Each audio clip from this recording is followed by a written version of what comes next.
Get a jump start on your holiday card making today on the Scrapbook Showgram.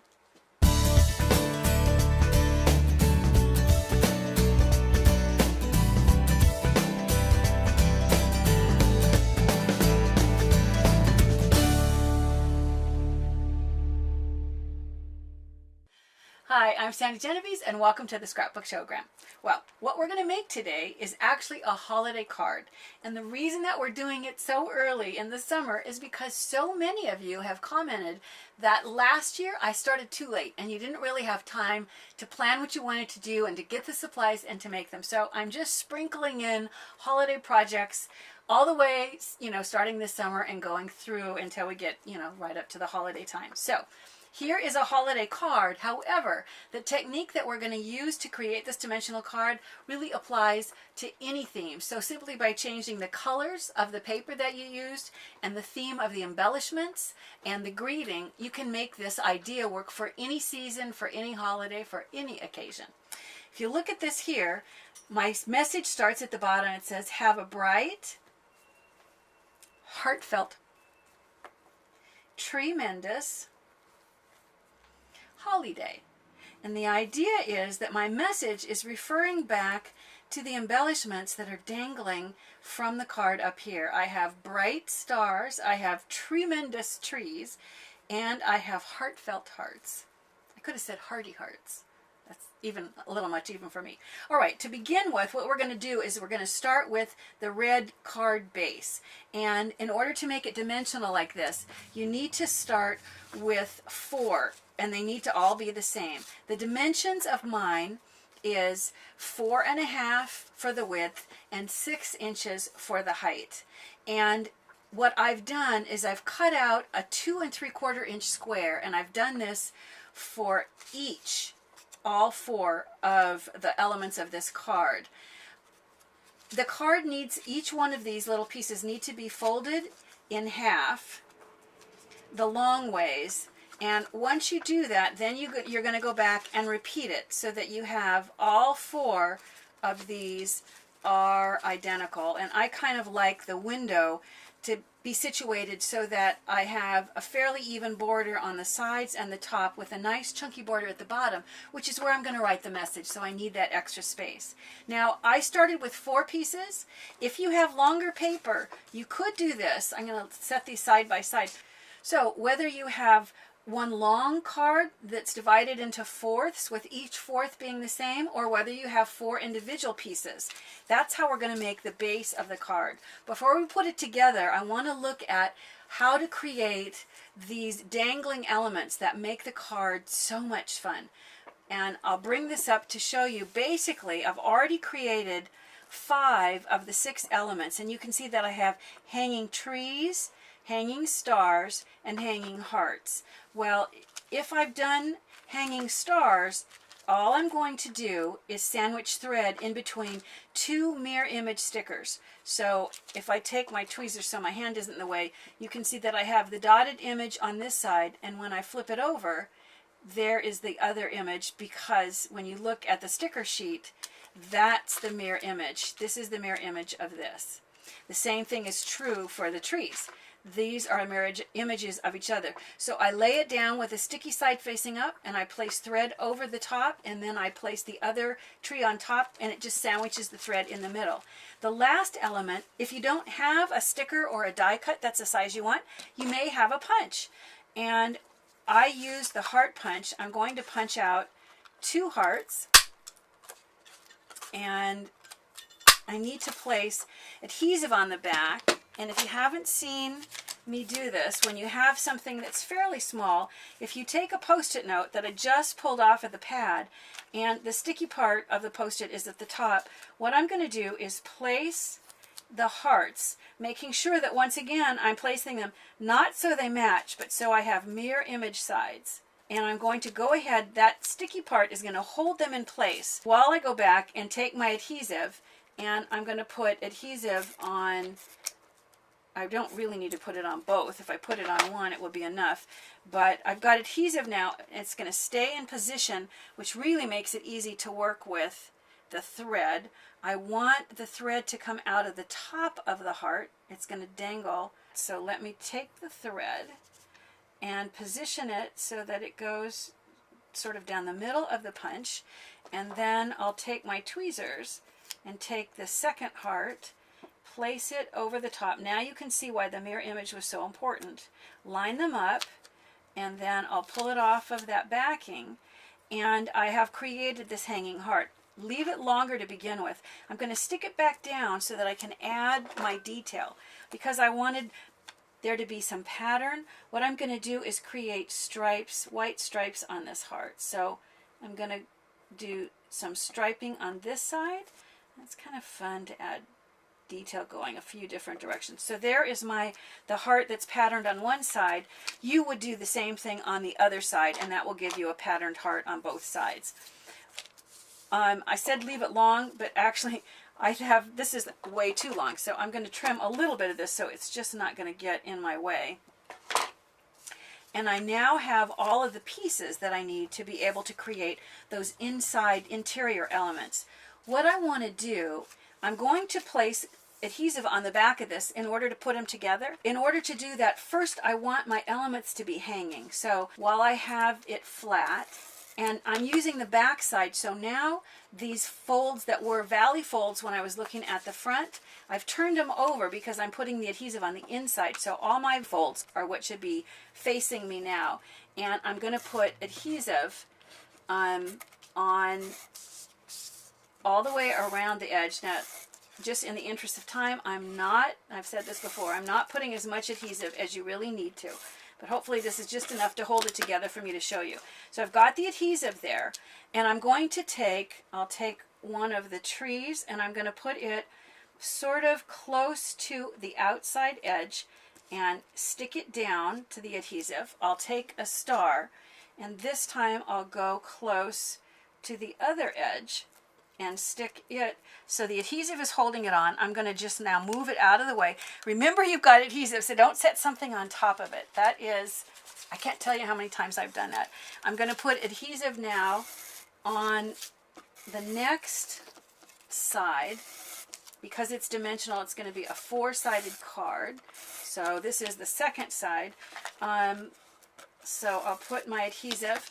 This time I'm going to take one of the hearts, and I'm going to place it, since my other two elements were close to the outside edges, I want this to be close to an inside edge. And right now I have it facing to the right, my right side of that fold mark.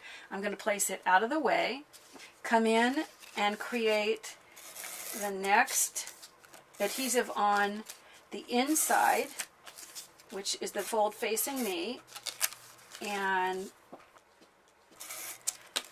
I'm going to go back to placing, I don't remember which side I did which on before, so, and it really isn't going to be too critical, but the idea is that if some are on the outsides, then some need to be on the inside, so that when you eventually put these together, you don't have them all clumped in the same place. You don't want them all in the middle. You want them kind of moving, spaced out.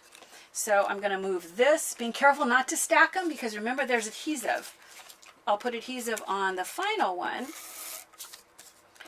and go all the way around. Just continue with my adhesive. And this time I need to place this close to the middle. Notice that I'm not worried about how far down the hearts and the stars hang. Once I put this together, by leaving the thread long like this, I'm going to be able to slide it up or down, and before I push really hard to make them stick together. Now that I've got the dangling elements, some of them on each of the 4 cards, I need to start to put them together. So if I take 2 of the edges, so I'm going to take the corners of 2 of my 4 cards, and I'll align them so that the side and the tops and the bottoms match, but I'm only fastening to the middle section. I'm not fastening the whole thing. I'm just fastening 1/2 of the card. Now I'm going to take and lay this down. Now I'll bring up a heart and align the same, once again I want to line up the side edges and the top and the bottom. And I want to be sure that I don't do any more than just fasten half of it. And what that leaves me with is the final one before anything is stuck down. If you have any of these layers sticking out, you know, pick it up and make sure that none of them are stuck to the inside. Then lay it back down and now attach the final element. And I can see this one. I want all of the ends to stick out of the top. Let me turn this over so you can see my dilemma. See how the end of this thread is wound around? Because I have a fan. I had the fan on so that they would dangle in the air and look really fun, but it is making them dance a little more than if you're doing these at home. But I want these elements to hang out the top so that I can still change how they sit. I can pull it so that they dangle less or they dangle more. So now I'm going to lay this down and fasten this time both corners. The left and right side here, pulling out all of these elements, and I'll do the left and right side on this edge. And at this point, you can see how it's going to create this really fun card. If you look at this and you decide, gee, I really think that it would look cuter if this heart was longer. You need to figure out where the other end is, and I'm gonna, if you watch my hand, I'm gonna pull this down. So because that adhesive is removable, I could bring it all the way down there if I want. I really think it's going to tangle more if I leave the string that long, so I'm going to bring it back up. But you have that ability, before you press down too hard, of moving these elements around. Once you like the arrangement, then take your fingers and squeeze hard to get them to really seat nicely and get that adhesive to really stick. And then go back with the scissors and trim off all of the excess thread that you have sticking out from the edges of the top of this card. And if I turn this, I could actually get them even closer. In other words, if I turned it like this, I could get these threads so that they show even less. But you get the idea. So this gives you the basis for the card. Now the final, if you look at what mine original, I have decorative elements along the side and I have the little message portion at the bottom.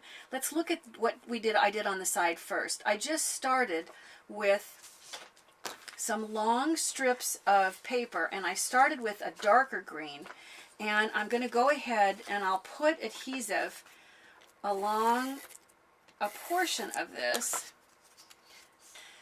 I'll try to do this facing you so you can see it a little better. I'm going to line this up wherever I want it, you know, whether I want it in the middle, closer to the top, the bottom, it's up to you. And I'm going to just wrap it around until I can see it coming out the other end. And I'll trim off the excess. So I end up with the first element, and then I have this leaf printed paper, but once you cut it into strips, you can hardly tell that it's leaves or leaves. You can just have a sense of it being a really nice two-tone shades of green. So I'll try to face this so you can see it. This one then I'm going to position, and this time I think I want to wrap it around the inside too, so I'm going to go over the edge. Then I'll have a really sturdy bond holding all of these sides of the card together. So I'm going to go over the edge here and then turn this, go around this corner, overlap where I've already gone over, and then if I turn this inside, I can trim off the excess. You can see how I've created that band. When you do the same thing, instead of backing it with the dark green, if you use a narrower strip, you can create the second band. And then to create the message portion at the bottom, all I did was I took copy paper, and I took more of the same green paper, and the copy paper is matted on the green. It's helpful because these are going to be folded to use paper that's not super thick, because then it folds a little bit easier. Plus, if you're doing a whole lot of Christmas cards and you might want to print the message just because it's faster, then it's really handy to use copy paper. You can just run it through your printer. I went ahead and I hand wrote mine, and I started my message with, I think I said, have a bright, so I have to do this right side up so that I can see it, but all right, have a bright. And I would write the message on all of the 4 sections to the card. I'll turn it over and add adhesive to the back, and then mat it onto, I'll use my tweezers so my hands are not in the way, mat it onto the green, just with a fairly even border all the way around, and then take and put adhesive on the back of this so that you can fasten it onto the card. So wherever you decide you want to start the message, you're going to flatten this out, and then I used a guide. I have some removable tape that I'm using so that all of my messages will be spaced the same amount down from the window, just so that if the card is open and I can see more than one side at a time, it feels uniform. So then I want to basically eyeball it so that I feel like it's pretty much in the center and lined up with this. I'm going to lay that down. What I do, if you fold this right away, the adhesive wants to not really set up. I switch and do this side, let it sit for like maybe 15 or 20 minutes, and then go back and fold it and do these inside ones. So even though that hasn't really set up, that's how you would do it to get, there's that first edge, and when you complete and do the other edges, I'll bring this back over and you can see, here's my message. Have a bright, heartfelt, tremendous holiday. And I said holiday because I think I might go back and add some holly punches in there as well. Now, I mentioned you might not be interested in starting Christmas so early. I have some other examples, and I'll bring this one over. Here is one that I made as a get well card, and it says, sometimes life is the pits, which is why I use the cherries in the middle. It says, cheer up, feel better, and then on the final one, I have a place that left blank so that I can write in my message. So that's taking the exact same idea, once again, different colors, different embellishments, different greeting, but the same technique will apply. Now, these were both examples using a rectangular shape with a square opening in the middle. Look at these other options. Here I've done one this one is a thank you card. It says, thank you with all my heart, thank you with all my heart. And instead of multiple elements inside, this just has one single heart. This one was with fairly thick cardstock. This was a file folder, I think, is where I ended up with that thick paper. This was, I think, wrapping paper. And once again, notice I have multiple hearts hanging inside. When these were folded closed, it was easy to just use a punch to cut those squares out so that they would line up perfectly. And this just says, thanks, heartfelt thanks, heartfelt thanks. And it sits up the same way. The shapes need to be symmetrical in order for this to work. So this star has to be a symmetrical star in order for it to work. So as I said, if this is really too early for you to even want to think about the holidays, just simply change the embellishments and the greeting in order to create a dimensional card for any occasion. Remember, I love hearing your comments, and if you're not a subscriber, why not? You should be a subscriber, and be sure to share us with your scrapbooking friends. Bye for now.